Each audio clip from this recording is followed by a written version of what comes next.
So in today's video, I'm going to be talking about the vacuum pose, how to do it and how to improve it. Obviously, I've been practicing posing now ever since I planned to do a bodybuilding show. I feel like posing is good anyway if you're into the gym. It helps you gain connection to your muscles and basically look better. It helps your posture, improves your posture, and yeah, mainly for the connection with your muscles. I think it's good that you pose every day and you're basically doing the movements without the weight, so you're just going to get better form even from practicing posing, and the benefits are good. It increases blood circulation, so yeah, posing in general is good. Out of all the poses that I see in bodybuilding, the vacuum pose I think is the most impressive. But of course, some people's vacuum pose is better than others, and I don't think that the vacuum pose you have to do in bodybuilding is not one of them poses that everyone does. But for me, that's the most impressive. Even with people like myself, like I don't feel like it's my best pose, my vacuum pose, but I still like to do it. I still feel like it shows off my physique quite good. So I'm going to put some clips up on the screen now and show you. The clip on the left was from, I think, about 2 years ago now, when I first started to learn about the vacuum pose. And as you can see here, that I knew what I was doing, but I just didn't have the connection and the contraction within my abs to bring out the vacuum pose. And obviously it looks like I don't really know what I'm doing. Doing the same procedure that I do now today, as you can see on the right, where I'm doing the vacuum pose, and obviously it looks a lot better. It looks 10 times better, but it's the same principles. So what I'm trying to say is, with the vacuum pose, it's not so much a technique. It's more about you have front abdominals, and then you have, I think they're called transverse abdominals, the abdominals inside. And obviously, if you've not tried or practiced the vacuum pose before, abdominals inside are not going to be as shown out as much. So it's all about practice. Basically, you need to practice breathing techniques and contraction within your abs.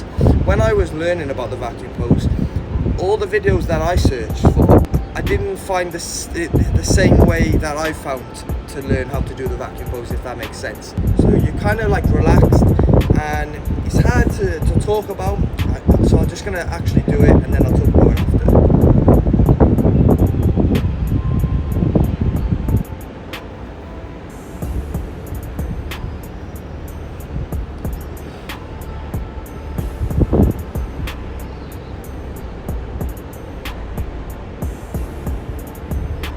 All the air, creating suction within your body. So you want to basically let all the air out and then suck in all the air, like as if you the way to describe it is like, you know them nitrous oxide balloons that you do. Don't recommend that anyone do this with the balloons, but I'm just trying to explain. So it's a bit like when you suck in the balloon. That's what you want to do when you create the vacuum pose. And also, what I would say is, people look at posing, and when they see other people posing and they go, oh, you love yourself and all this, and oh yeah, it's nothing to do with loving yourself. If you're training in the gym, like I talked about before, you need to grow and learn the mind-muscle connection with your body and the muscles.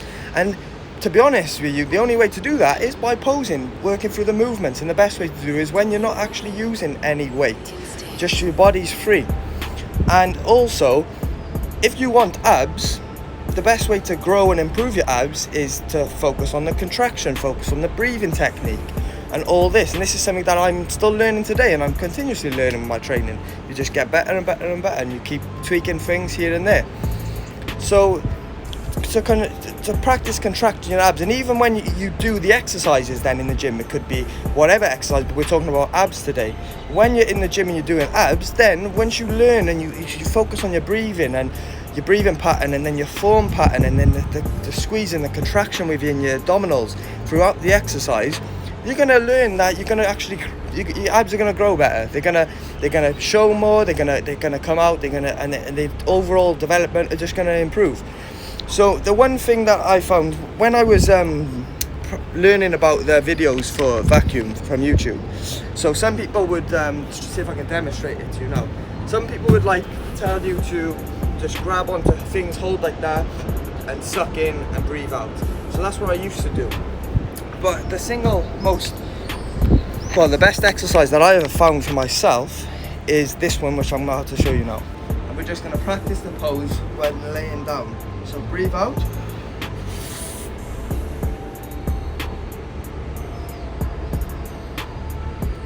And out. So what you want to do is, to start off, you want to try and hold the pose for about 10 seconds. Obviously, for a bodybuilding competition, we might need to hold the pose for longer, so you just work up. Start with 10 seconds, or even start with 5 seconds first, and then try and hold for 10 seconds, and then so on, just keep improving. And as the abdominals, I think they, like I said before, they might be called something else, but I think they're called the transverse abdominals.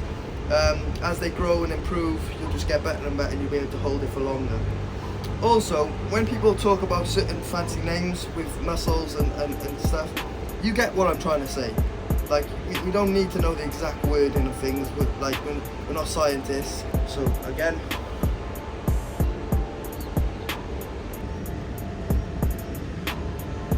for beginners, as you've probably seen in the previous video with the pose, I wasn't sucking out or breathing in, it was silent, and but that's because I've learned how to just suck the air in without even opening my mouth.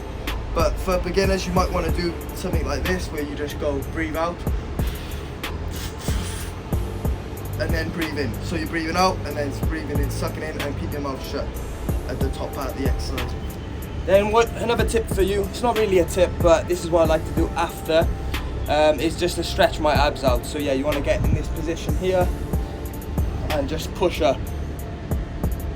And then keep raising your arms slightly, try and get your back in a straight position, and yeah, we're just flexing our abdominals.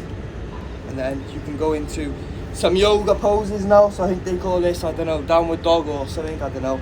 But yeah, it's a really good stretch to do after that. Just stretch out your lats and your back.